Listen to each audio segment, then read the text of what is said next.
Jenny adalah seorang gadis Korea yang bekerja di salah satu bar yang berada di Makau. Rekan kerjanya memberikan selembar brosur tentang seorang pria tua kaya yang sedang mencari perawat.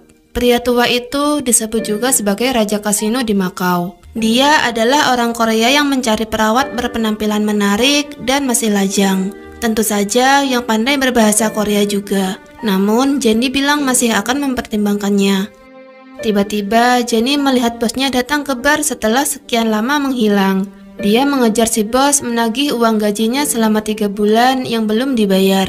Bahkan Jenny tak segan masuk ke toilet pria demi mengejar bosnya yang sengaja menghindar. Dengan bahasa Mandarin, Jenny mengaku sudah tak memiliki uang. Bahkan dia takut pulang karena dikejar geng Suipang. Rekan bisnisnya kabur dengan membawa uangnya dan berhutang ke geng Suipang atas namanya. Sekarang Jenny lah yang dikejar-kejar geng itu. Baru saja disebut namanya, geng Suipang tiba-tiba masuk dan membuat Jenny terkejut. Saat itu, dengan uang gajinya yang baru saja dibayar, Jenny hanya bisa membayar sebagian hutangnya. Geng itu memberi Jenny waktu hingga akhir bulan. Jika tidak, maka dia akan dijual ke para pria mabuk. Akhirnya, keesokannya Jenny memutuskan untuk mendatangi rumah yang sedang mencari perawat. Jenny menunggu giliran bersama kandidat lainnya sebelum akhirnya dia dipanggil. Di dalam sebuah ruangan yang megah, seorang pria muda bernama Kim Song Yeol mulai mewawancarainya. Dia melihat biodata Jenny dengan nama aslinya adalah Yoo Jion. Jenny adalah lulusan sekolah tinggi yang kemudian mendirikan bisnis biro perjalanan bersama temannya di Makau. Namun Jenny menjelaskan sekarang dia bekerja di bar. Bisnisnya hancur setelah rekannya kabur dengan membawa uangnya dan berhutang atas namanya. Kim bertanya apakah ibunya juga tinggal di Makau. Jenny menjawab bahwa ibunya sudah lama meninggal karena kecelakaan. Kemudian Kim membahas pria tua yang sedang mencari perawat. Dia disebut Raja Kasino yang memiliki lebih dari separuh kasino yang ada di Makau. Media menyebutnya pria kaya yang dermawan. Namun faktanya dia adalah pria tua yang kasar, pemarah, dan monster yang kaya raya. Jenny langsung tersedak mendengar kata monster. Kim bertanya mengapa Jenny mau melamar pekerjaan itu. Dengan polosnya, Jenny menjawab karena butuh uang untuk membayar hutang temannya. Dari kandidat lainnya, Kim menyukai Jenny, tapi bukan sebagai perawat. Kim meminta Jenny untuk menemuinya di bar keesokan harinya. Jenny hanya perlu mendengarkan tawaran yang akan Kim berikan, dan Jenny akan mendapat $1.000. Teman kerjanya ikut senang mendengar tawaran yang diberikan pada Jenny. $1.000 hanya untuk mendengarkan saja. Tentu Jenny tak boleh melewatkannya. Keesokannya, Jenny pergi menemui Kim di bar. Kim langsung menyodorkan kartu berisi $1.000 dan berkata Jenny bisa pergi kapanpun dan tetap bisa membawa uang itu. Jenny minta Kim untuk menjelaskan apa tawarannya. Setelah mendengarkan, dia akan memutuskan mau pergi atau tidak. Kim mulai menceritakan tentang ketua Kim Sok-gu yang kehilangan keluarganya 10 tahun yang lalu. Dan sejak saat itu, ketua mengurung diri di kapal pesiar. Saat ketua masih muda, dia memiliki seorang putra dari wanita lain dan tak pernah menghubungi putranya. Wanita itu adalah ibunya Kim, dan Kim adalah putra dari ketua Kim Sok-gu. Ibunya meninggal karena tak memiliki uang untuk membeli obat. Setelah kematian ibunya, tiba-tiba ketua menghubungi Kim. Dan sejak saat itu, Kim hidup seperti budak untuk diakui sebagai putranya. Namun baru-baru ini ketua menulis ulang surat wasiatnya. Ketua akan menyumbangkan semua kekayaannya ke yayasan amal. Dia tak pernah menganggap Kim sebagai anaknya. Tawaran yang Kim berikan pada Jenny adalah menikah dengan ayahnya. Jika Jenny menikah dengan sang ayah, maka harta yang diwariskan untuk amal akan menjadi milik Jenny. Saat itu terjadi, harta itu harus dibagi 2 dengan Kim. Meski dibagi 2, tentu saja nilainya masih tak terbayangkan. Jenny langsung menolak tawaran yang baginya menjijikkan itu. Tak pernah terfikirkan olehnya menikah dengan pria tua. Sesampainya di kontrakannya, pemiliknya menagih uang sewa. Jenny tak harus membayarnya dengan uang jika memang tak punya. Dia bisa membayarnya dengan memuaskan nafsunya. Jenny langsung menendang si tukang mabuk itu dan lari dari sana. Terdengar pria itu teriak Jenny harus keluar dari rumahnya. Hidupnya terasa begitu menyedihkan, tak punya uang dan tempat tinggal. Dia akhirnya menerima tawaran Kim. Sebelum bertemu ketua, Kim mengubah penampilan Jenny sesuai selera ketua. Kim tahu apa yang disukai dan yang tidak disukai ketua. Jenny punya waktu 1 bulan untuk mencuri hatinya. Selama kapal berlayar dari Makau ke Busan, Jenny harus memenangkan hatinya. Tibalah waktu untuk Jenny bertemu ketua di kapal pesiarnya. Para stafnya terkejut dengan suara peluit yang begitu keras menandakan kedatangan ketua.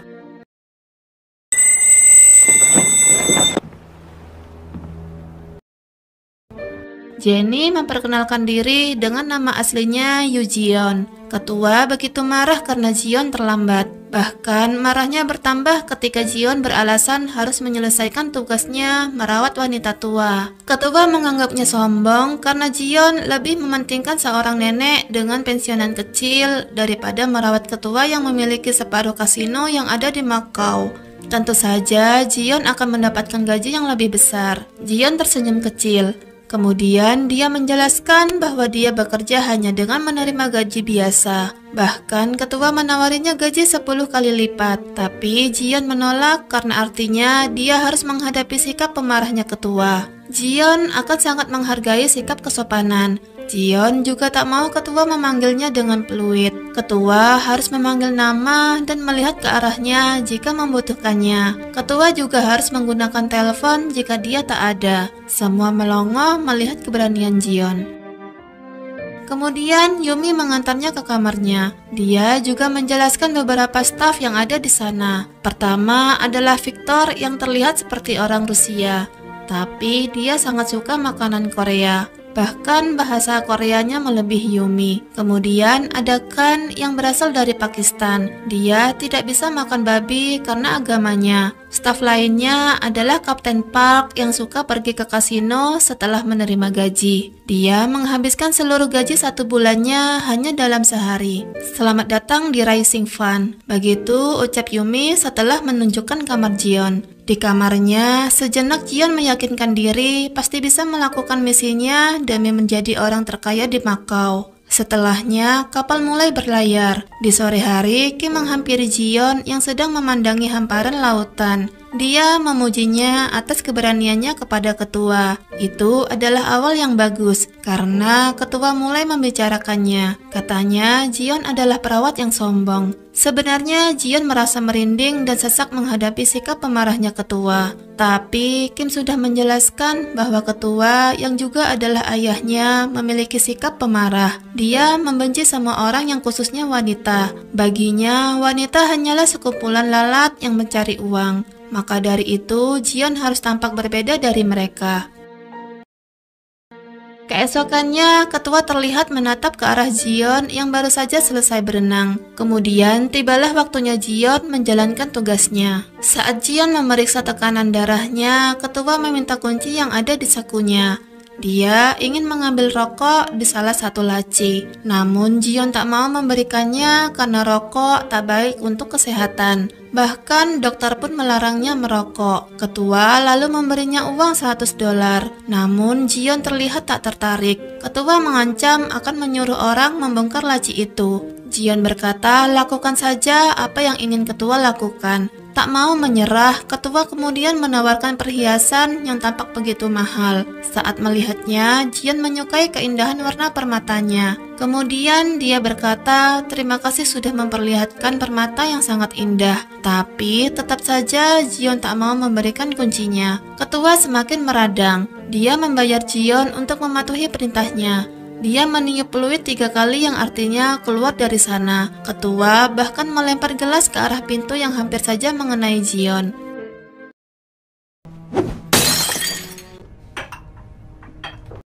Kim langsung menemui Jion setelah keluar dari sana. Kim berkata apa yang dilakukan Jion sudah bagus, sedangkan Jion sendiri merasa bahwa dia akan dipecat. Dia sungguh tak sanggup menghadapi amarahnya ketua. Namun Kim bilang jika Jion tak mampu bertahan, maka dia harus kembali menyajikan bir dan dikejar geng Swipang seumur hidupnya.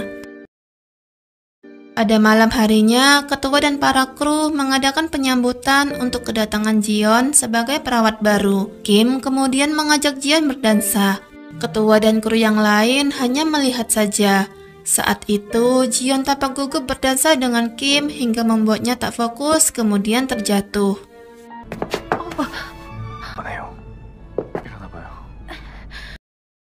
Hari berganti.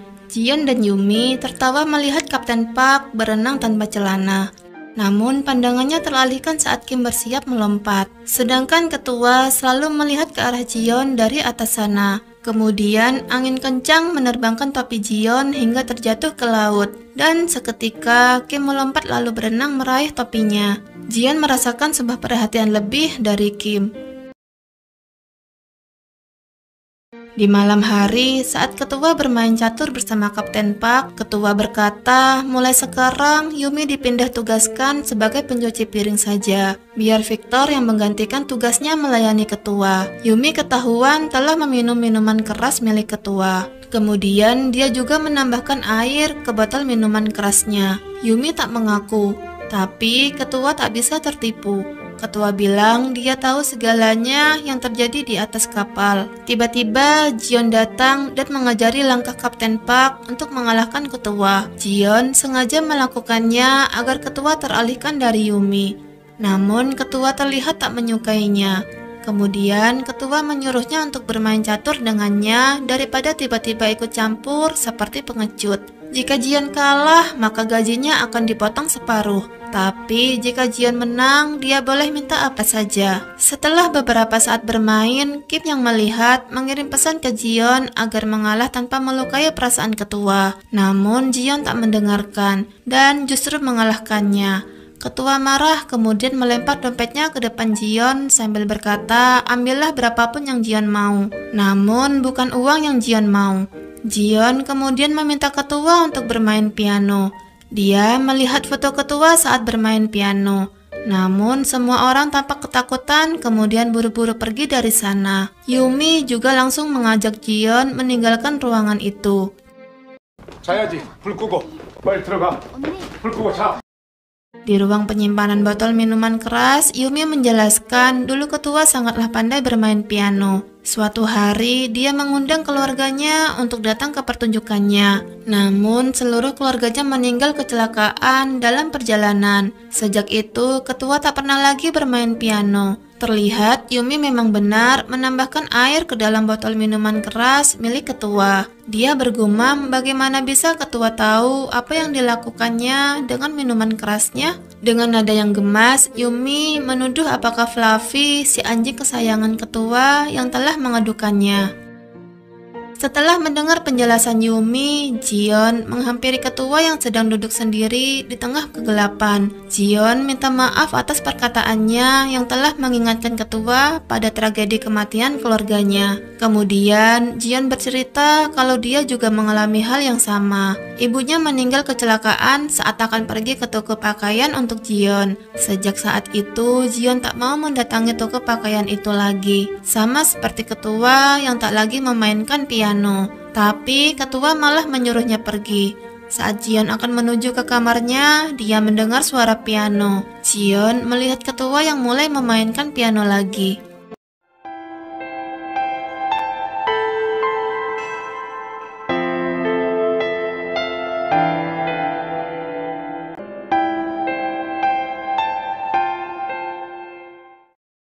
Setelahnya, Jion marah pada Kim mengapa tak memberitahunya tentang trauma yang dialami ketua. Kim bilang mereka tak akan memiliki kesempatan emas itu jika Kim memberitahunya. Kejadian hari ini sangatlah alami. Jion menegaskan, menyimpan rasa trauma atas kematian keluarga itu sangatlah menyakitkan. Jion ragu akan melanjutkan misinya atau tidak. Kim meyakinkan butuh pengorbanan untuk mendapatkan yang lebih besar. Jion harus mempertahankan harga dirinya. Setelah ini, ketua akan berusaha membelinya dengan uang. Tapi Jion harus menolaknya. Semakin Jion menolak, maka nilainya akan semakin tinggi bagi ketua. Perlahan, ketua akan mulai mencintainya. Tiba-tiba Victor keluar mencarikan. Kim dan Jiyeon yang terkejut langsung bersembunyi. Di dalam kegelapan yang hanya ada mereka berdua, mulai muncul benih cinta membuat mereka saling berciuman. Ternyata tanpa disadari keduanya, Kan melihatnya.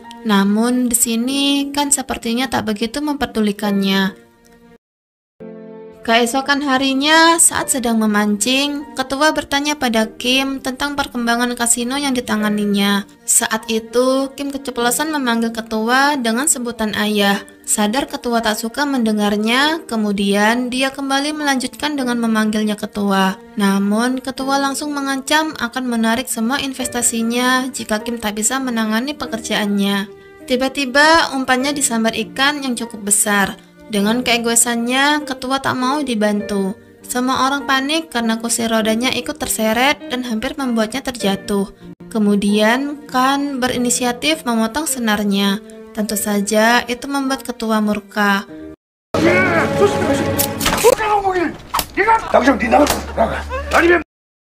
Ketua menyuruhnya melompat ke laut dan menangkap ikannya. Namun Tuan Pak menjelaskan Kan tak bisa berenang. Kemudian ketua memberinya permainan, lompat ke laut dan menangkap ikannya yang hilang, kembali ke negaranya, atau yang terakhir menyuruh Kan untuk makan daging babi sambil melempar piring yang berisikan daging babi.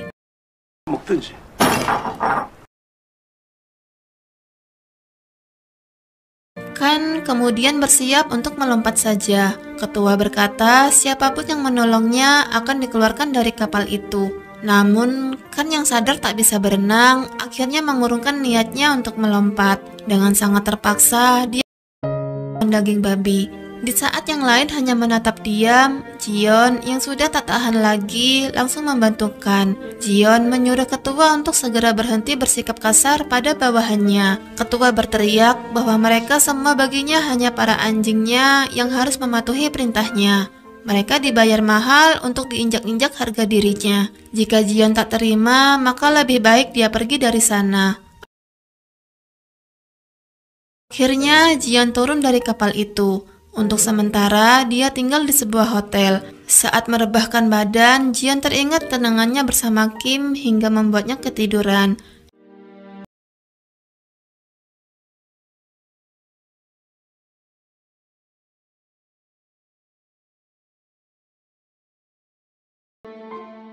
Namun, tiba-tiba dia dibangunkan oleh suara Kim yang sudah ada di sampingnya.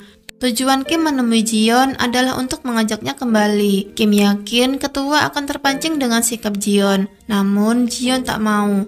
Meski Kim mengingatkannya akan harta miliaran yang akan didapatkan jika menikah dengan ketua, Jiyeon tetap menolak. Dia berkata menikah dengan ketua tidak akan berakhir. Setidaknya dia akan hidup 10 tahun lagi. Jiyeon tak sanggup jika harus bertahan dengannya selama 10 tahun atau sambil menunggunya mati. Kalaupun Jiyeon melakukannya, bagaimana jika suatu hari ketua menceraikannya, kemudian ditinggalkan hanya dengan tunjangan kecil? Kim menjawab, jika begitu, Jiyeon bisa kembali ke tempatnya yang kumuh, dan Kim akan mencari kandidat lain. Di dalam kapal, ketua meminta Kapten Park membawakan album foto kenangannya saat masih bersama sang istri. Kapten berkata, ketua paling banyak bahagia saat bersama nyonya. Tapi sejak nyonya wafat, ketua mulai terlihat tegang dan lelah. Ketua membutuhkan seseorang untuk di sampingnya. Seseorang yang dapat mengembalikan energi dalam hidupnya. Kapten masih ingat nyonya selalu tertawa di samping ketua.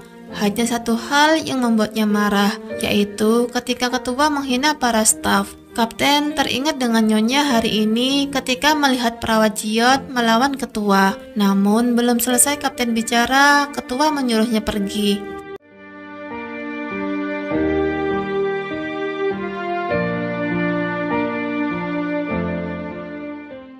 Satu minggu kemudian, Kapten minta Kim mengantarnya menemui Jiyeon. Setelah bertemu, ketua langsung menyuruh Jiyeon ikut bersamanya kembali ke kapal, karena kapal akan segera berlayar. Jiyeon menolak.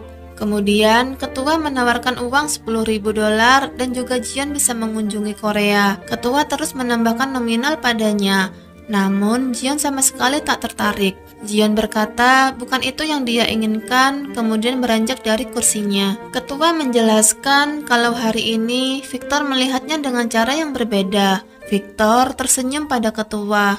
Dia bilang karena ketua memandangnya saat memanggil namanya. Ketua sudah tak lagi meniup peluit untuk memanggilnya. Memang tak mungkin ketua berubah hanya dalam semalam, tapi bertahap dia mau berubah.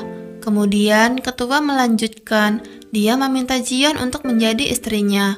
Ketua ingin Jion membantunya untuk berubah.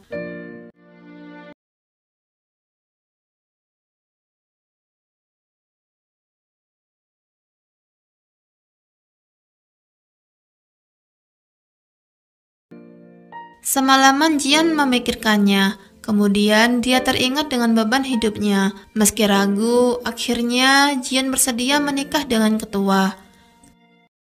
Tiba saatnya acara pernikahan dimulai.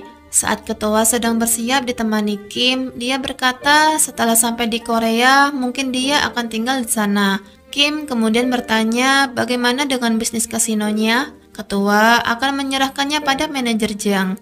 Kim tak cocok untuk bisnis kasino. Ketua menyuruhnya mencari bisnis lain yang cocok dengannya.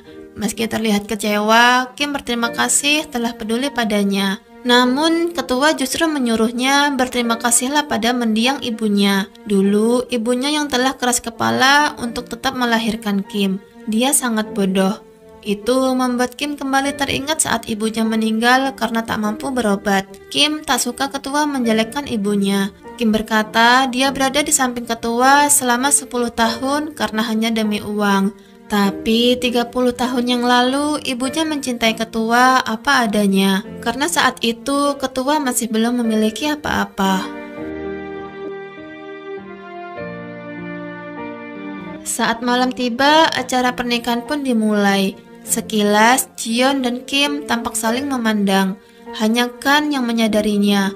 Kemudian ketua mengawali obrolan. Dia berkata pada Jion bahwa besok pagi akan ada lebih dari 100 artikel tentang Jion. Jion akan selalu disebut Cinderella Korea. Ketua memberinya nasihat. Suatu hari, lihatlah ke cermin. Bayangan siapa yang Jion lihat? Seorang Cinderella atau seseorang yang jahat. Jika Jion tak menyukai bayangan yang dilihatnya, maka rubahlah. Jion bertanya apakah ada seseorang yang bisa merubah bayangannya? Ketua menjawab tentu saja ada. Ketua mengenal seorang gadis sirkus yang menjadi manajer orang yang paling kaya di Makau. Di saat larut malam selesainya acara, Kim kembali menemui Jion. Dia berkata agar Jion menepati janjinya untuk membagi separuh hartanya. Meski dengan separuh harta, Jion tetap akan menjadi Cinderella. Besok pagi setelah Jion bangun dari tidurnya, hidupnya akan berubah. Mereka kembali berciuman.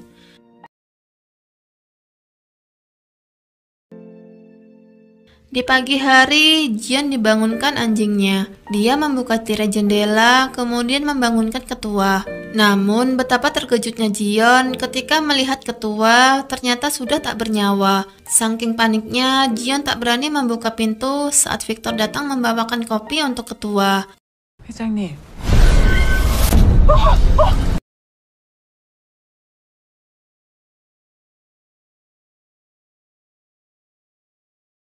Karena tak tahu harus apa, Jion menelpon Kim dan menceritakan kondisi ketua. Kim yang mendengarnya langsung mendatangi kamar ketua. Dia bertanya apakah Jion sudah memberitahu seseorang? Tentu saja Jion belum memberitahu siapapun. Kim menyuruhnya untuk tutup mulut. Sambil memindahkan jasad ketua, Kim menjelaskan bahwa surat wasiatnya belum disahkan notaris. Surat wasiat yang belum disahkan maka artinya hanyalah sampah. Akan sia-sia semua kerja keras mereka selama ini. Kim menangis, menatap wajah ayahnya, kemudian memakaikan kacamata padanya.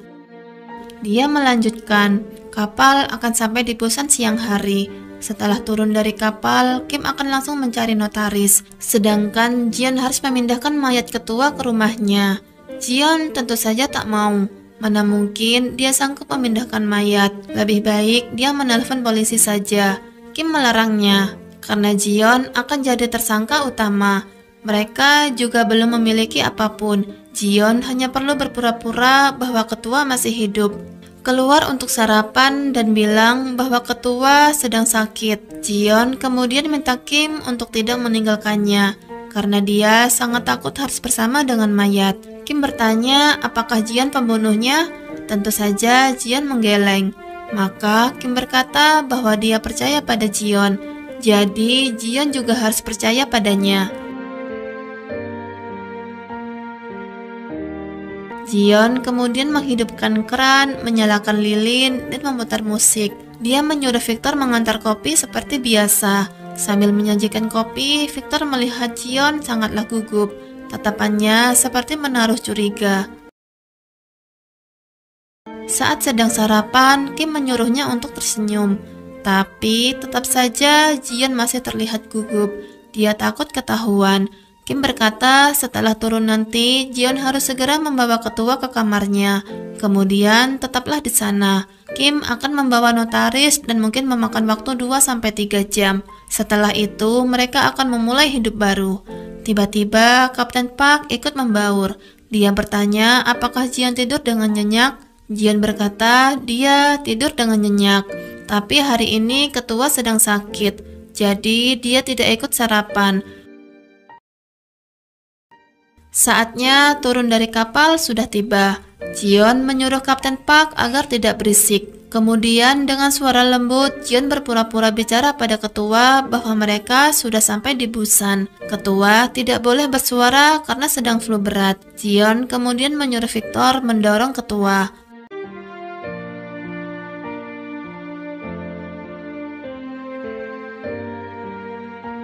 Mereka melewati para staf dengan wajah ketua yang dibalut syal.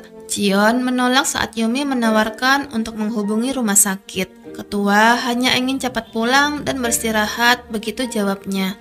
Di dalam lift, Kapten Park sedikit bingung dengan kondisi ketua yang aneh. Jion lagi-lagi berpura-pura mengatakan pada ketua untuk bersabar karena sebentar lagi mereka akan sampai. Tuan Park kemudian juga bertanya apakah ketua ingin membatalkan jadwal hari ini. Namun Jion memarahinya agar tidak mengajak ketua bicara. Di pelabuhan banyak sekali wartawan yang sudah menunggu. Sambil berjalan di samping ketua, Jion para kru lainnya melewati para wartawan. Banyak sekali pertanyaan yang dilontarkan wartawan, tapi Jion mengacuhkannya. Dia hanya fokus pada mobil yang menjemputnya di depan. Di pikirannya ingin cepat-cepat masuk mobil dan sampai di rumah. Namun, Jion terlihat terkejut saat tangan ketua tiba-tiba terjatuh. Kim yang menyadarinya segera memasukkannya kembali.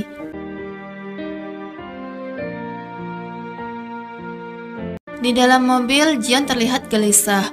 Tentu saja dia merasa tak nyaman satu mobil dengan jenazah. Sedangkan si supir terus saja melihatnya dari balik kaca spion. Sesampainya di rumah, manajer pribadi ketua yang bernama Jang Hae-jin menyambutnya. Dia mengantar mereka ke kamarnya karena ketua ingin langsung beristirahat saja. Bahkan manajer Jang keheranan karena Jion bilang ketua tak ingin makan siang. Sudah 20 tahun lebih ketua tak pernah melewatkan makan siangnya. Jion menjawab pernikahan mungkin telah membuatnya berubah.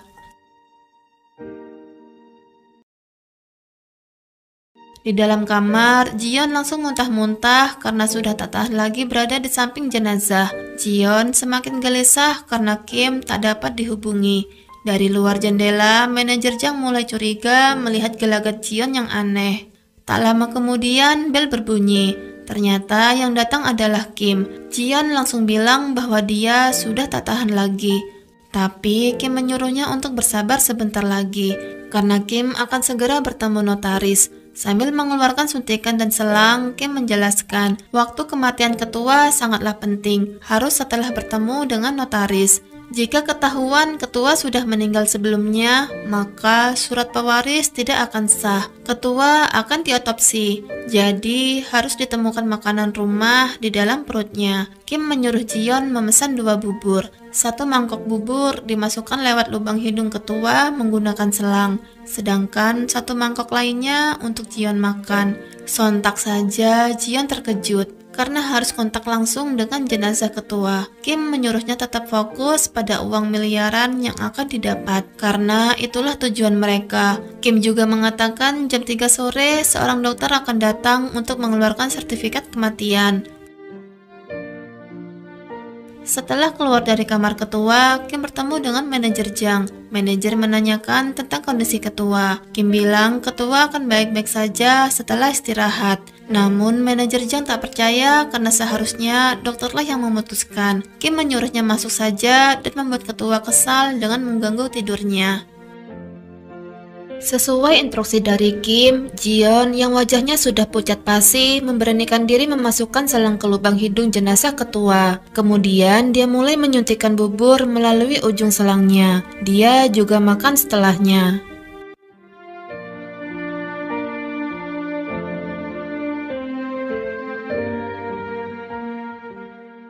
Manajer Jang yang masih curiga kemudian memeriksa mangkok bekas makan ketua dan Jion. Ketua menghabiskan buburnya, tapi manajer melihat sendoknya masih bersih tak terpakai. Itu membuatnya semakin curiga. Di dalam kamar, Jion terlihat semakin berani. Secara perlahan, dia melepas kacamata ketua dan menutup matanya. Kemudian tiba-tiba bel berbunyi. Jian melihat sudah jam 3. Jian langsung membuka pintu dan menyuruh pria itu masuk. Tanpa berkata apapun, pria itu langsung memeriksa ketua. Kemudian dia mendekati Jion dan berkata bahwa Jion harus ikut dengannya. Jion memintanya untuk menerbitkan surat kematian di ruangan itu saja, karena dia mengira pria itu adalah dokter suruhan Kim yang akan menerbitkan surat kematian ketua. Namun pria itu berkata bahwa dia bukanlah dokter, melainkan detektif Kang dari kantor polisi Busan. Loh, kok tiba-tiba ada polisi? Ternyata manajer Jang yang telah melapor karena curiga ketua dalam bahaya. Berita langsung menyebar. Jion dituduh telah membunuh ketua. Yumi yang sedang bersama kekasihnya tak percaya jika Jion pelakunya. Di kantor polisi, detektif Kang bertanya mengapa Jion menutupi kematian ketua. Jion tak mengaku. Dia bersikeras bahwa ketua baru meninggal hari ini. Bahkan mereka sempat makan bubur bersama. Detektif kemudian menunjukkan selang dan suntikan yang ditemukan di kamarnya. Bubur yang dimasukkan menggunakan selang juga ditemukan dalam perut ketua. Detektif itu menambahkan makanan yang dikunyah dan ditelan berbeda dengan makanan yang disuntikan menggunakan selang. Hasil otopsi menunjukkan ketua meninggal karena kehabisan oksigen. Seseorang menutupi wajahnya dan membunuhnya. Perkiraan kematian jam 2 dan jam 3 pagi. Artinya, ketua bukan mati di rumahnya, melainkan di kapal pesiar. Mengapa Jian memindahkan jenazah dari kapal ke rumah? Jion tak dapat menjelaskan. Detektif menambahkan bahwa semua staf bersaksi kalau melihat Jion berperilaku aneh sejak di pelabuhan. Terutama si sopir melihat ketua sudah meninggal dari kaca spionnya. Kalaupun bukan Jion yang membunuh, tetap saja dia harus dihukum karena telah merusak TKP. Jion akhirnya menjelaskan bahwa dia melakukannya hanya untuk menunggu surat wasiat yang disahkan. Untuk lebih jelasnya, dia minta detektif memanggil Kim. Setelah Kim datang, dia membantah pernyataan Jion. Wasiat sudah dirubah sejak 5 tahun yang lalu. Detektif menegaskan bahwa mengubah surat wasiat tidaklah semudah yang Jion pikirkan. Bahkan hanya untuk mewarisi toko kecil saja, diperlukan banyak dokumen dan harus berkali-kali ke kantor pemerintahan. Jangan berpikir semua akan jadi miliknya hanya dalam setengah hari. Jion jadi panik mendengarnya. Dia memaksa Kim untuk menjelaskan semua, tapi Kim malah berbalik menuduhnya sebagai pembunuh ayahnya. Jion pingsan seketika. Saat berada di Toserba, rekan detektif Kang mengatakan bahwa yang dikatakan Kim memang benar. Surat wasiat itu memang sudah dibuat sejak lama. Mendiang ketua mewariskan 10% hartanya untuk anaknya yaitu Kim Song-yeol dan 90% untuk Amal. Tapi ada pengecualian. Jika ketua menikah sebelum ajalnya, maka 90% untuk istrinya. Di rumah sakit, Jion yang baru sadar dari pingsannya bertanya mengapa Kim melakukannya. Kim berkata bahwa saat ini Jion adalah pewaris harta ayahnya. Jion meyakinkan bahwa dia pasti akan membagi warisannya. Tapi Kim berkata jika Jion terkena pasal pembunuhan, maka wasiat itu akan dibatalkan. Dan tentu saja Kimlah pewaris selanjutnya. Jadi selama ini Kim sudah merencanakan semua sejak beberapa tahun yang lalu. Kemudian dia menemukan kandidat yang cocok dengan rencananya, yaitu Jion. Flashback saat Kim menerima sebuah profil tentang Jion dari sebuah biro jasa. Jion tak punya keluarga dan sedang dikejar-kejar geng Swipang. Tentu Jion sangat membutuhkan banyak uang. Yang paling penting adalah bahwa Jion sangat mirip dengan mendiang istri ketua. Jion histeris dan berteriak bahwa dia akan melaporkan semua. 이 사람이 범인이에요. 이 사람이 시키는 대로 했다고요. 이 사람이 모든 걸 꿨어요. 이 사람... Detektif yang datang menunjukkan sebuah bukti rekaman percakapan Jion dan Kim saat di Hotel Macau. Kita tahu ketika Jion keluar dari kapal karena sudah menolongkan, Kim datang menemuinya. Saat itu Jion berkata sudah tak tahan lagi dengan ketua. Bahkan setelah menikah bukanlah sebuah akhir. Setidaknya ketua akan hidup 10 tahun lagi. Jion tak akan tahan jika menunggunya sampai mati. Dan juga bagaimana jika ketua meninggalkannya dan hanya memberinya tunjangan kecil.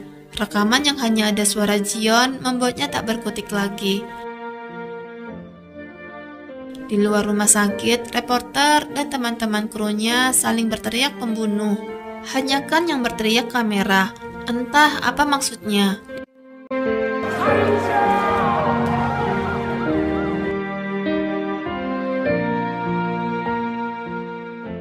Di dalam sel, Jion tak percaya bahwa Kim telah sengaja menjebaknya. Jion begitu mempercayai semua tindakannya. Tiba-tiba Kim datang kemudian berkata bahwa dia telah merencanakan semua selama bertahun-tahun dengan penuh pengorbanan.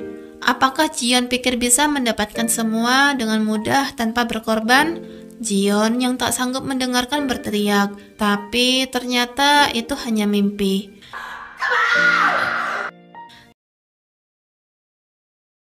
Keesokannya, Kim tanda tangan kepemilikan kasino yang selama ini dia inginkan. Sedangkan di kantor polisi, Jion masih diam tanpa memberi penjelasan apapun. Setelah detektif pergi, dia bertambah frustrasi melihat beritanya sebagai pembunuh muncul di surat kabar. Di saat Jion sudah mulai putus asa, dia melihat ke cermin dan teringat nasihat mendiang ketua di malam pernikahannya. Jika Jion tak suka dengan bayangan yang dilihatnya sekarang, maka berpikirlah apa yang bisa Jion lakukan untuk bisa mengubahnya. Kemudian Jion teringat ketua menceritakan seseorang yang dapat mengubah hidupnya, yaitu gadis sirkus yang menjadi manajer orang terkaya di Macau. Jion sadar orang itu adalah manajer Jang. Kemudian dia teringat dengan teriakan Kan tentang kamera. Akhirnya manajer Jang bersedia datang menemui Jion. Jion sengaja memintanya datang karena ingin minta bantuannya agar Jion bisa menghadiri pemakaman ketua. Namun manajer menolak. Kemudian Jion berkata bahwa dia tak menyukai bayangannya sebagai seorang pembunuh. Jion hanya perlu bercermin dan mengubahnya, seperti gadis sirkus yang dikenal ketua. Mendengar kalimat itu, raut wajah manajer Jang seketika berubah. Dia langsung menelpon seorang pengacara untuk membantu Jion menghadiri pemakaman ketua. Detektif tak mampu melarangnya, karena saat ini Jion masih belum ditetapkan sebagai tersangka. Dia boleh pergi dengan syarat harus ditemani polisi. Sebelum masuk mobil, Jion penasaran mengapa kisah gadis sirkus sangatlah penting. Manajer Jang mengatakan kalimat itulah yang dikatakan badut kepada gadis setelah menolongnya dari bunuh diri. Jika ketua menceritakannya pada Jion, artinya ketua telah mengakuinya sebagai keluarga. Kemudian si pengacara memberinya kartu namanya dan sebuah pakaian untuk acara pemakaman. Di kantor polisi, detektif mendapat telepon dari Kan. Dengan bahasa yang terbatas, Kan mengatakan tentang kamera dan ingin bertemu dengan Jion, tapi detektif itu tak mengerti apa yang dimaksudkan. Di acara pemakaman, Jion mencari keberadaan Kan. Jion yakin Kan tahu sesuatu. Saat melihatnya, diam-diam Jion mengejarnya, namun dia kehilangan Kan. Polisi yang baru sadar Jion tak ada di tempatnya, mereka panik dan langsung bergegas mencari.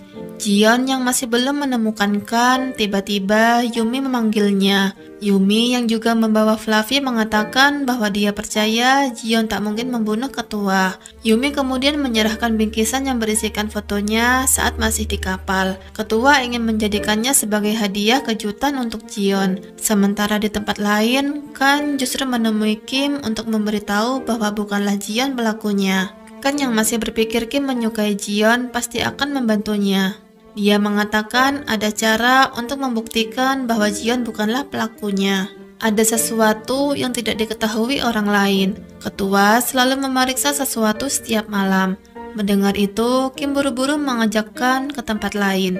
Jion yang melihat Kan bersama Kim masuk ke dalam mobil langsung mengejarnya. Polisi pun ikut mengejar. Namun Jion terlambat. Dia pun akhirnya tertangkap tanpa sempat bertemukan.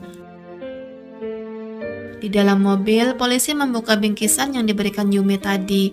Di dalamnya ada tablet yang berisikan foto-foto Jion namun dari sudut yang aneh. Dari teriakan Kan tentang kamera, dan saat ketua pernah menegur Yumi telah menaruh air ke dalam botol minumannya, Jion akhirnya sadar. Ketua telah memasang kamera tersembunyi pada Fluffy. Jion kemudian memaksa polisi untuk berhenti hingga terjadi kecelakaan. Kemudian dia membuka borgolnya dan mengambil handphone si polisi, lalu segera pergi dari sana.